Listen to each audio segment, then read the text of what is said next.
I grew up in the Grayson family as the extra chair at the table, present, useful, forgettable. My brother Cole could sneeze and get applause. I could win and still feel like I'd interrupted something. When Cole finished high school with scraped grades, my parents threw a party. 3 years later, when I graduated top of my class, Dad said nice work and asked Cole about his next job. Cole's first apartment earned their help and furniture. My first house earned a warning. It was a modest 2-bedroom with a narrow porch and a maple out front.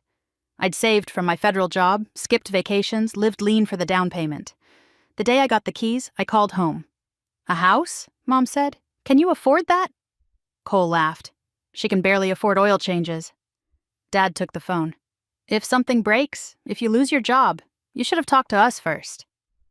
I hung up, and my new front door waited like a promise I was making alone. At every dinner, Cole toasted my mortgage chains. I smiled, swallowed it, and kept saving, because silence was safer then. Last summer, my supervisor slid an envelope across my desk. A temporary overseas assignment, 6 months in Eastern Europe. Classified details, better pay, work that mattered. Before my flight, I set everything to autopay, hired lawn care, installed cameras, and a monitored alarm. I gave my parents an emergency contact sheet and, against my better judgment, a spare key. "Only for a real emergency," I said. "A burst pipe, a break-in, nothing else." Cole rolled his eyes. "Guarding your little shrine." I locked the door, felt the deadbolt bite, and boarded the plane anyway. Over there, days blurred into fluorescent rooms and translated ledgers. I chased money through shell companies, slept in snatches, and kept my phone close like a second badge. Because of protocols, I called home rarely, quick and thin. "House still standing," Cole joked once. "Your maple hasn't run off." "Everything's fine," Mom said, like saying it could make it true. In March, my return date slipped. A new thread appeared in the accounts we were untangling, and my supervisor asked for 1 more month. I messaged my parents through the approved channel. Dad wrote back, "Take your time. We're managing everything here." A week later, Agent Ochoa closed my office door and held up an alert. "Your registered address flagged an irregularity." I stared at the header until it meant something. "What kind?" "Property transaction," she said. "Ownership transfer filing.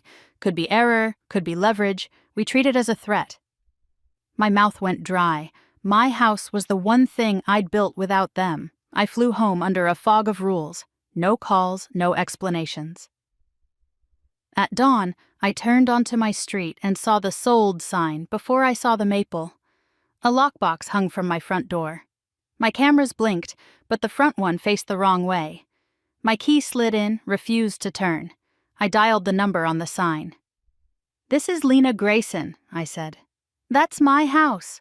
A bright voice answered. "Oh, you're the sister. Cole said you'd be relieved. He told us you'd fallen behind and gave him authority to sell. Congratulations on getting out from under it." My stomach dropped so hard I grabbed the porch rail. I drove to my parents' house because Cole would be there. Through the window I saw streamers. "Congrats, Cole," and my brother in Dad's recliner holding court. "Lena," Mom hugged me. "Cole saved you." Cole raised his glass. "I sold the place. No more payments." "What authority?" I asked. He slid a folder across the table. "A power of attorney, my name, my signature, too perfect, like it had been practiced.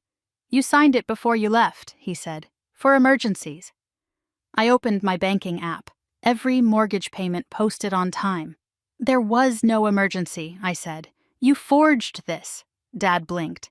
"But the foreclosure notices, I forwarded my mail to a secure facility," I said. "So whatever you saw, he put there." Cole's grin faltered. "You're being dramatic. It's just a house." "It's my registered residence," I said. "Monitored because of my clearance. An unauthorized transfer triggers an investigation." My phone buzzed. "Agent Ochoa. Agents en route. Keep him there." Car doors slammed. Black jackets and badges filled the living room like a sudden weather front. Cole stood, papers trembling. "Cole Grayson," an agent said. "You're under arrest for wire fraud, identity theft, and fraudulent conveyance."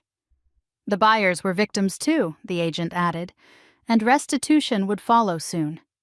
Mom's knees buckled onto the couch. Dad reached for Cole and missed. Cole looked at me, stunned. I thought I was helping. You never asked, I said. You just took. After the case cleared and the locks changed, I sat under my maple again. The porch boards creaked the same. The quiet felt earned.